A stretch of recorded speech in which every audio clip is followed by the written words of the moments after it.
News anchoring या programme anchoring के बाद जो मैं लाइफ कोचिंग में आया हूँ, ये माहौल की वजह से आया हूँ। पहले अपनी लाइफ कोचिंग की जाए, फिर दूसरों की लाइफ कोचिंग की जाए। तो ज़िंदगी में कहाँ-कहाँ टूट-फूट का शिकार हुए या कौन-सा ऐसा लम्हा था, कौन-सा ऐसा मसला था?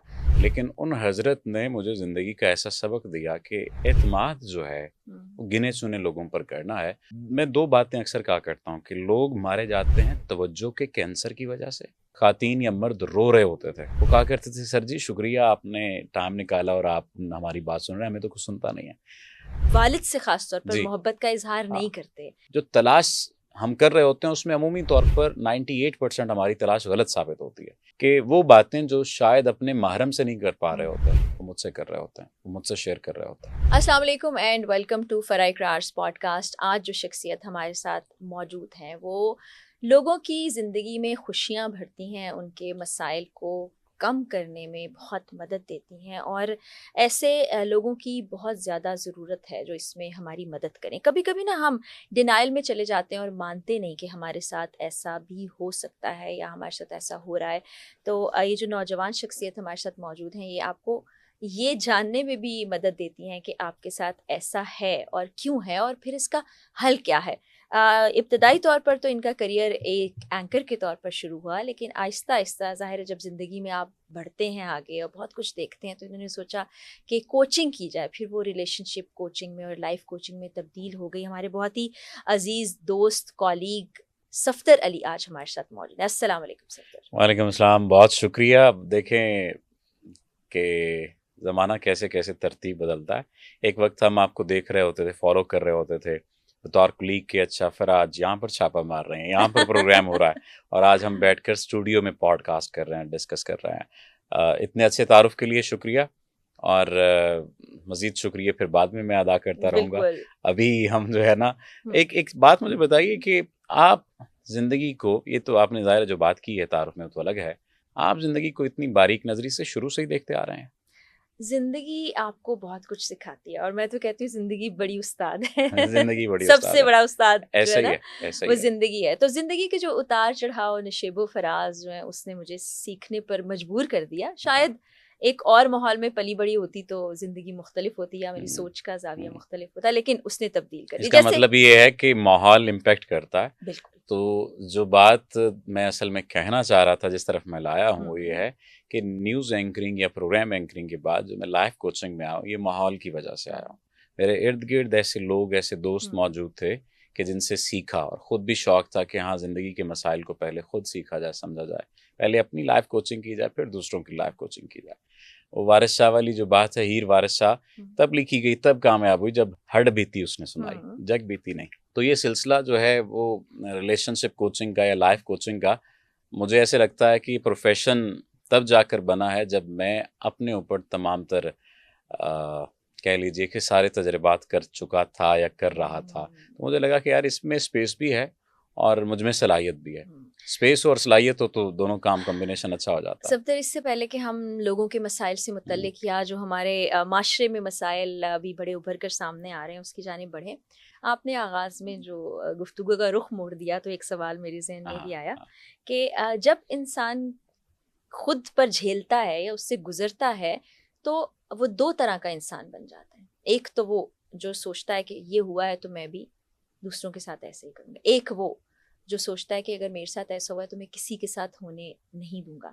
तो ज़िंदगी में कहाँ-कहाँ टूट-फूट का शिकार हुए या कौन-सा ऐसा लम्हा था, कौन-सा ऐसा मसला था जिसने कहा कि हाँ, मैं इससे निकलूँगा और फिर लोगों को भी इससे निकालूँगा? अच्छा, टूट-फूट का शिकार इंसान किसी न किसी तरह पे हर लम्हे हो रहा होता है। और टूट-फूट से यहाँ पर मुराद शिकस्त और रेख़्त नहीं है, हुँ, एक्चुअल में टूटना नहीं है। मुराद ये है कि कुछ आप नए बनते हैं तो किसी पुराने हिस्से को ख़त्म होना होता है। 2-3 ऐसे मौक़े हैं ज़िंदगी में जहाँ पर मुझे लगा कि चीज़ों को मुझे बदलने की ज़रूरत है अपनी ज़िंदगी में। मसलन एक मेरे बहुत, मैं उन्हें अच्छा दोस्त समझता था, एक एक साहब हैं, बहुत अच्छा दोस्त समझता था। था।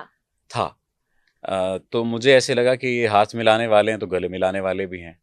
लेकिन उन हज़रत ने मुझे ज़िंदगी का ऐसा सबक दिया कि एतमाद जो है, हुँ, वो गिने-चुने लोगों पर करना है और उन पर करना है कि बाद में आप उनकी शिकायत भी ना कर सकें। ठीक, ये ठीक। लाइन जो है ना, इन्वर्टेड कॉमास में, कि हाँ। उन पर करना है कि अगर वो एतमाद आपका तोड़ें तो फिर आप उनकी शिकायत भी ना कर सकें, और उसकी शिकायत मैंने फिर नहीं की। हुँ, तो वहाँ से मुझे महसूस हुआ कि अपने आप को थोड़ा सा बदलना है। और फिर मैंने ये बात देखी और ये बात महसूस की कि मैं 2 बातें अक्सर कहा करता हूँ कि लोग मारे जाते हैं तवज्जो के कैंसर की वजह से, लोग मारे जाते हैं एतमाद के फुकदान की वजह से। एतमाद जब उनका टूटता है, यकीन जब उनका टूटता है, तो ज़्यादातर मैंने देखा है कि वो टूट जाते हैं और ज़िंदगी के उस रेले में चले जाते हैं जहाँ पर नुकसान पहुँचने वाले या पहुँचाने वाले लोग खड़े होते हैं। ठीक है? बहुत कम ऐसा होता है, ये शायद ज़्यादा भी होता हो, हमें कम नज़र आता है कि लोग उस धारे में चले जाते हैं जो लोगों की ज़िंदगी को भी बदलते हैं, जो खैर की बात भी करते हैं, जो अच्छाई की तरफ भी लाते हैं। दूसरी जो मैंने तवज्जो की बात की, मैंने ये बात महसूस की कि लोगों को सुनने वाला कोई नहीं है। मैं आपसे 1000% इत्तेफाक करती हूँ। मैं यकीन कीजिए एक ऐसा वक्त था, अभी तो मैं ज़ाहिर है कि मसरूफ़ियत की वजह से कुछ पाकिस्तानी हिसाब से तो मैंने फ़ीस कुछ बढ़ाई, लेकिन मुझे ऐसे लगता है कि जिस तरह से मैं लोगों के गम या दुख सुन रहा होता हूँ या उनसे निकाल रहा होता हूँ, तो मुझे तो पता नहीं कितने लाखों में फ़ीस रखनी चाहिए। मैं मॉडल टाउन पार्क में वॉक किया करता था, तो 5, 7, 8, 10 लोग, 15, 20 लोग, फिर कभी कम कभी ज़्यादा, उनको मैंने कैमरे पे नहीं लाया, मैं उन लोगों को ना उनको डिस्कस किया।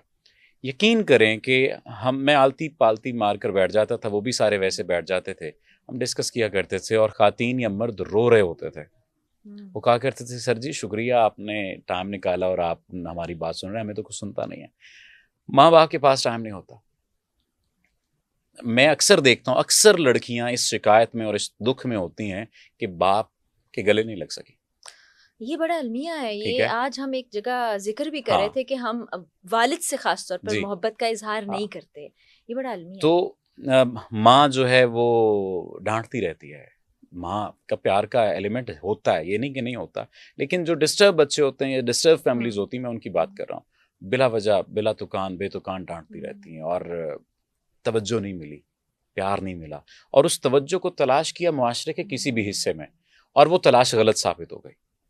जो तलाश हम कर रहे होते हैं उसमें अमूमी तौर पर 98% हमारी तलाश गलत साबित होती है, क्योंकि हम एक छोटी दूरबीन से हम बड़ा मंजर देखने की कोशिश कर रहे होते हैं, तो वो काम गलत हो जाए, वो दूरबीन ही खराब हो जाती है, वो दूरबीन ही फट जाती है, आंखें चुंधिया जाती हैं। हम सूरज को देखने की कोशिश कर रहे होते हैं, हम तो ये लाइट नहीं देख सकते, तो सूरज खाक देखेंगे। तो हमारे साथ भी ऐसा ही होता है और हमें सुना नहीं जा रहा होता। हर शख्स अपनी ज़ात का इज़हार चाहता है, हर शख्सियत चाहती है कि उसे सुना जाए, समझा जाए, चाहा जाए।